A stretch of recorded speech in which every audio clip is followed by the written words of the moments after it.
تعادل بطعم الخساره. وخلي بالكم اللي يقول لك المحله بيدافع، لا، المحله كان بيلعبك الشوط الثاني مفتوح، لعب مفتوح وعندك مساحات، لكن هي مشكله مدرب وتشكيل غلط ولاعيبه. بصراحه هي لعيبه ومدرب على فكره. بس لعيب، في لعيبه لازم تمشي، عدي لازم يمشي، بشكوبان زي يمشي، ادم كايد يمشي، حمد علي يمشي، وناصر ماهر اللي عامل في لعيبه كده مش زي نادي الزمالك. يعني ناصر ماهر ده ما لعبش ماتشين ورا بعض حلو. المهم ما علينا، المدرب ده حلو جدا لو مسكته فريق الناشئين عندك او قطاع الناشئين عندك، هيعمل كوره، هيعلمهم كوره، لكن ده مدرب لا يليق باسم نادي الزمالك. المدرب ده لا يليق انه يدرب فريق كبير زي اسم نادي الزمالك.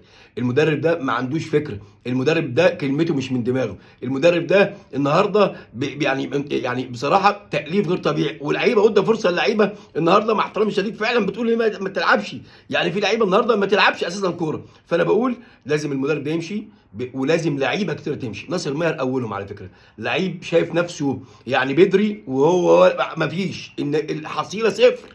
تمام، وغيره كتير مش هقول، لكن كل حديث نادي الزمالك بيستمر في الانهيار. المدرب يمشي، او عايزين على الاقل خليه يمسك قطاع الناشئين، انا هيلعب كره معاهم هيعلمهم، لكن لازم نادي الزمالك يبقى له مدرب كبير يدربهم، ولازم اللعيبه بالاسم يمشوا.